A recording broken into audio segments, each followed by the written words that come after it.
Yeah, it's your boy Ray on the mic. Let's go. Here's a question that came from the chat, which I think really fits into kind of the world that we in, obviously with the Brady Bunch boxes that we currently see. How do you think the tension associated between maintaining remote work and being asked to come back into the office or setting in an office setting are not impacting DEI? So how do you see that tension of remote work and coming back into the office setting? Are they impacting DEI? Are they not impacting DEI? Have those conversations happened in your spaces? Thoughts? I think yes. I work in a very unique situation where our corporate teams are remote and we have field team members that are on site. So it's always that battle of, are we inclusive of both the remote workers and the field workers? It's definitely a challenge, and we've been finding ways to make it more inclusive. Something that we've recently introduced is with our Heritage Month celebrations. We're located in about 7 cities, 2 continents. So with our Heritage Month celebrations, we'll pick a region to host it in and do a huge hybrid event. So that way each region feels included in what we're doing and in the work. So that way they also get FaceTime with our corporate leadership team members. And I apologize if there's background noise.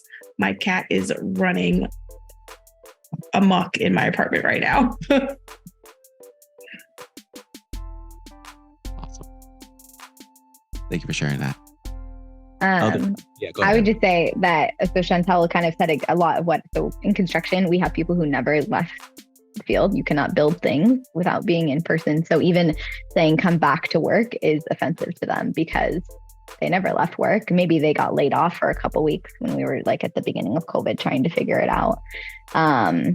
We were doing a training yesterday and this came up a lot. It was a manufacturing organization that has, now the front offices are empty. So, but then the manufacturing team is being written up if they're 6 minutes late for work because shift starts at 8:00. So where is the equity there? So I want flexible workplace. I very much enjoy having a hybrid work structure, but how are we doing that equitably for everyone? So it's definitely affecting how people feel and how I think, there's always kind of or maybe not always, but in our case, there is like an us versus them kind of divide. So we don't want to strengthen that. So how do we be more equitable to allow people to have flexibility, but also make people feel that things are fair? I think it's an interesting thing too, where I think remote work has sort of expanded maybe the possibilities or just opportunities for people who otherwise wouldn't necessarily be able to work full-time in person, especially like young parents, people with disabilities. And so I've definitely seen a lot of tension with people being like, oh, you want me to go back in person? Like I actually work so much better being able to be at my house or being able to just work from different places actually makes me more productive. And then also trying to sort of balance that with, I think remote work also at the same time doesn't necessarily offer the same sort of level of intimacy, for a lack of a better word, that we would have that sometimes is critical to DEI work when it comes to having more sensitive conversations and things like that. Even training, sometimes people feel more comfortable being in a room than they might being on camera where they're able to see themselves and everything that they're doing. So I think it's a kind of a toss-up there. Yeah. Yeah, I'm going to agree with that. I've been reading a lot that with flexibility, the groups who want it the most are typically underrepresented groups because they don't have to deal with like a lot of the microaggressions that they would typically experience at work, and it eases the burden of childcare. But also at the same time, if they're not in the office, they can be missing out on opportunities to help them advance their career. But I would say that companies should lean on the side of flexibility where they can and be very intentional about making opportunities for people who do better when they're remote working to get that one-on-one time with their managers or higher ups. My company is fully remote, and I can go to the senior manager at my team at any time and say, hey, can we have a meeting? I want to talk to you about a certain topic. And I'm able to do that. And so I think that it requires more work, but I think if we want a more equitable workplace, then people need to be willing to put that work in. That's good. And by nature of our industry, right, we are deconstructing, we are dismantling, we are taking a real critical lens at what has been created that is created this space of divide and inequity that we've seen. And so this is a prime example where a disruptor of the pandemic created this space where we had to really look at what does productivity look like, what does safety look like, what does healthy look like, and how do we either adopt it within the pre-existing structures, like we stated, or what does it look like to change it completely because we're recognizing that our staff members are feeling this level of anxiety, stress, and even burnout and quitting, quiet quitting, loudly quitting, whatever, right? Creating the space where that can happen. And plus from the employee side, being able to, like was stated, like having young families, right? Having young kids and being able to travel, right? I'm sure you could probably pull up that laptop in France or in that beach that you were sitting at and get to work if you wanted to, right? That sounds cool. I would love to do that soon.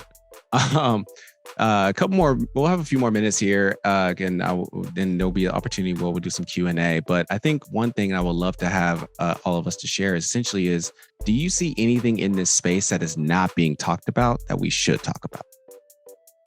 Or we should talk more about? Like, I think, Michaela, you mentioned climate change as one of the factors.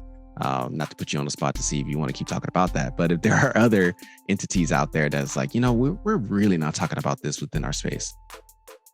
I think for my thoughts on this are more so around accessibility and universal design, especially coming from the hospitality space. A lot of spaces, while ADA compliant, aren't truly inclusive of folks that may have a disability, whether that's sensory, whether that is a physical ailment or anything like that. It can be something as simple as having a push button to open doors, or closed captioning, or ASL, BSL interpreters, things like that. I think that's not talked about enough, and it's something that's often overlooked. For me, socioeconomic diversity is something that's starting to be talked about a little more, but I think has been ignored for a while. I think that topic is so important, especially now because of how dramatically the cost of living has risen within the past few years, and the amount of student loan debt that a lot of people are entering the workplace with. And your socioeconomic status has a lot of impact on the way that you're able to navigate the workplace. For example, my sister, she's going into the insurance industry next year. She's a senior in college now. And last summer, she was interning with who is now going to be her manager. And he mentioned to her that he wanted her to learn how to golf because a lot of business happens on the golf course. And so she was super excited about it. And then she looked up how much lessons cost, and it was ridiculously expensive. And it's just not something that is going to be feasible for her on her own or her family or our family. And so now we're in a position that my sister might be left out of important business conversations because she never was able to afford to learn how to golf. And so I think that when we're talking about DEI and culture change, these are the types of things that organizations need to be ready to have serious conversations about. Because if we are bringing in more underrepresented people into the workplace, they don't share the same experiences growing up. They don't share the same backgrounds. And if we do really want to level the playing field, it's going it's going to cause a lot more culture change that maybe people are expecting on the surface level. I think what both Maddie and Chantel were getting at here is also like, I think sometimes there are certain things that people think are just kind of, they're not necessarily like front of mind for people. And I don't want to say that anything's necessarily like easier to get away with doing, but like there are some things that I feel like because we haven't had real difficult conversations about, they often get overlooked. And so then you end up creating these workplace cultures where everyone's talking about the prep school that they went to. And it's not just in like the big overarching programming that people put on or, even sort of policy changes, but also are you cultivating an environment where I sit down at a table with everybody and I almost feel invisible because I don't have the same upbringing as you at all. And sort of going off of what Chantal was saying earlier about accessibility, I feel like that's also another lens that hasn't really been delved into enough.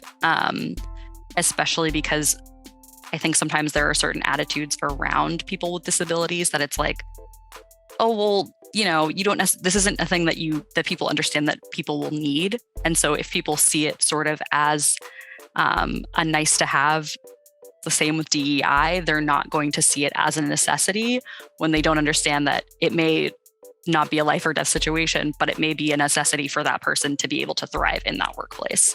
You all shared a lot of good things that I would have mentioned. I think the only other thing that I have a very strong perspective on is paternity leave, parental support and rights. Maddie mentioned about socioeconomic status and the support. Companies do the bare minimum and you're expected to be grateful for that. I saw a woman come back and talk about how grateful she is that she had 3 months off. And I was like, you are not, don't be grateful. Like that is how I feel. So I think if we want to continue to see more balance, less turnover, those are definitely some benefits and things that other countries have shown are good for society.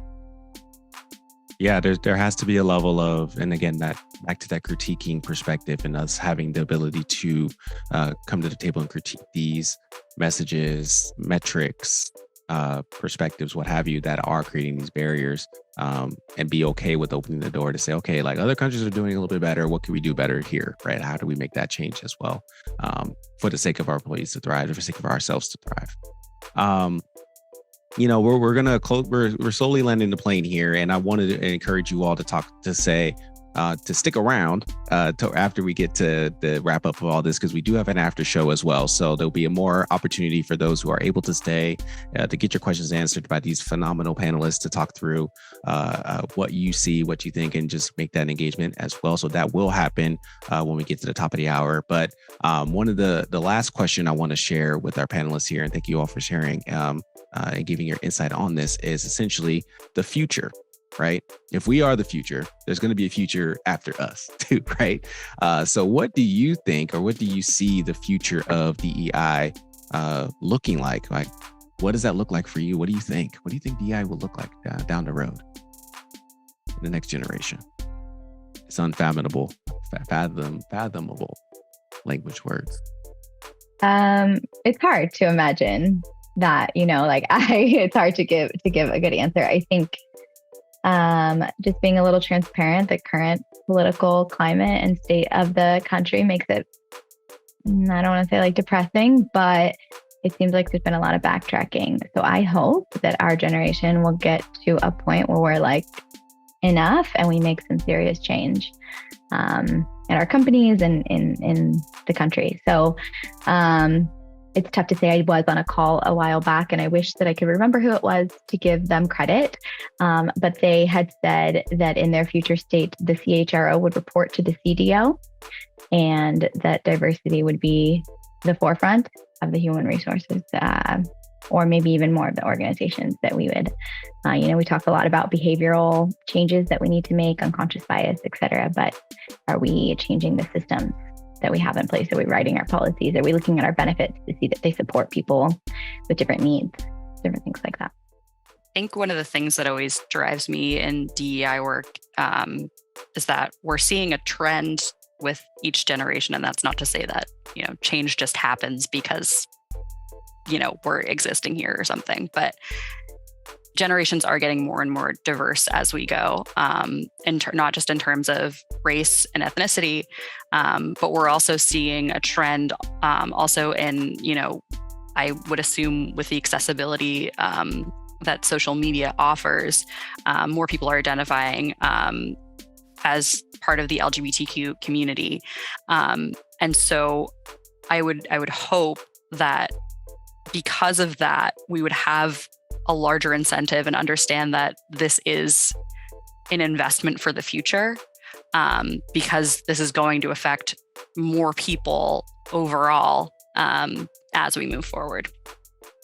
I hope to see an expansion around what we consider diversity to be, like how we talked about parental, socioeconomic status, universal design, but I do share Abby's sentiments about the way things are going with the political discourse in this country. I wish I could say that I was more hopeful about the way things are going, but with like the legislative backlash to DEI and ESG, everything just feels really up in the air right now.